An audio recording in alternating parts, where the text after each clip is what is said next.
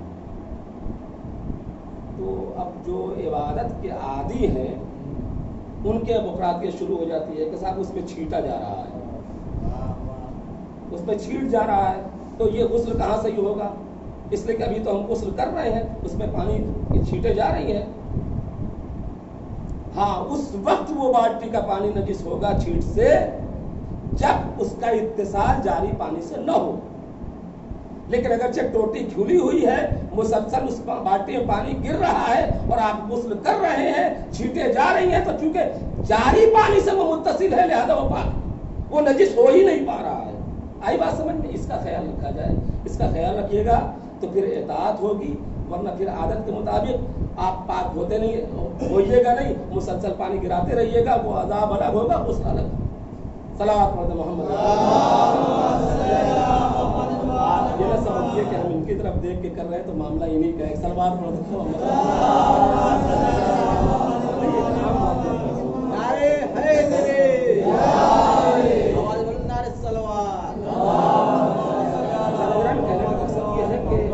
عبادتوں کے ذریعے سے بھی پروردگار ان کی امتحان, بارش کا بھی پانی اگر گر رہا ہے تو وہ متصل ہے, لیکن اس میں موسلا دھار بارش کی شرط ہے. یہ ایک سر بات ہمارا عبادتوں کے ذریعے سے بھی آزمائش ہوتی رہے گی. تو ہم نے اب کیا کہ آزمائشوں کا ذکر اس لیے کیا کہ یہ جو ہمارے پاس ہمارے آگے پیچھے جو مصیبتیں آتی ہیں, آزمائشیں آتی ہیں, اس کے مقابلے میں کچھ نہیں ہے. تو کہنے کا مقصد یہ ہے کہ عبادت کو عادت نہ بنائیے, عبادت کو اطاعت کے منزل میں کیجیے گا تو ایمان میں آپ کامیاب ہو سکتے ہیں. لیکن عبادت کو عادت بنا کے کیجیے گا تو مکمل یقینی منزل پہ ہم آپ فیل ہو سکتے ہیں. اور یہ بھی آپ یاد رکھیں کہ ان سب چیزوں کو اللہ نے ہماری زندگی میں بھی رکھا ہے, ہماری زندگی میں بھی رکھا ہے کہ تم اپنی زندگی کے اوپر غور کرو تو تم کو اندازہ ہو جائے گا کہ اطاعت کیا چیز ہے, عبادت کیا چیز ہے. اور جب تم یہ کہتے ہو کہ نہیں ہم سے تو نہیں سمجھ میں آتی ہے یہ بات, ہم کو تو گوارا نہیں ہے, ہم تو ایسا نہیں کریں گے جب اتنی سہولتیں ہیں. زندگی میں اللہ نے نشانیوں کو رکھا ہے. آپ کو مثال دوں میں آپ کو, قرآن مجید میں ماں باپ کے لیے کیا کہا گیا ہے؟ ماں باپ کی اطاعت کرو, ان کے حقوق کی اطاعت کرو. کب کہا گیا ہے؟ پیدا ہوتے ہی اطاعت کرو. نہیں, جو سب سے زیادہ اطاعت تو شروع سے کرنا ہے, لیکن جو سب سے زیادہ جس چیز کو کوٹ کیا ہے قرآن نے وہ آخری وقت کے بارے میں کوٹ کیا کہ اگرچہ تمہارے ماں باپ تمہاری زندگی میں تمہارے لیے بوجھ بن جائے, ظاہر اچھا ہوتا ہے نا, بہت کم ایسے والدین ہوتے ہیں جو آخری عمر میں جو ہے وہ کچ کچ گھر میں نہیں کرتے, ورنہ دنیا کی کچ کچ ہو رہی ہے, چلی چلا ہو رہی ہے. ایسے موقع کے لیے قرآن نے یہ کہا ہے کہ اگرچہ تمہارے ماں باپ اس عمر کو پہنچ جائیں تو ان کے سامنے کبھی اس چیز کا اظہار نہ کرنا کہ مجھے تکلیف ہو رہی, بلکہ وہ غلط بات بھی کہیں سوائے مطلب توحید کے اور رسالت نبوت امامت کے, اگرچہ غلط بھی بات کہیں تو تم کو ان کی اطاعت کرنا ہے. ان کی بات نہیں بھی سمجھ میں آ رہی ہے تو ان کی اطاعت کرنا ہے. ہماری اور آپ کی زندگی میں یہ مسئلہ المختصر یہ اذان گرامی بہت وقت نہیں ہے اور زیادہ وقت ہو جا رہا ہے چونکہ, اور آج کی خبر ملی ہے کہ کافی خبریں ہو رہی ہیں کہ پابندی گھروں میں بھی لگا دیا گیا ہے. ابھی ممتاز صاحب کا دلی سے فون آیا تھا, انہوں نے بھی بتایا کہ گھروں میں پابندی لگا دیا ہے اور گھر میں بھی آپ تعزیہ جلوس نہیں کر سکتے. اور یہاں شاید کل آئی جی آیا تھا, اس نے بھی جو ہے یہ بات کی ہے کہ ہم نے یہ حکم دیا تھا کہ گھر میں جو چاہے کریں, لیکن اب وہ بھی ختم کر دیا. لہٰذا اس کا احتیاط کیا جائے اور مختصر طریقے سے مجلس میں کر دی جائے تاکہ حق بھی ادا ہو جائے. صلوات پڑھ دو.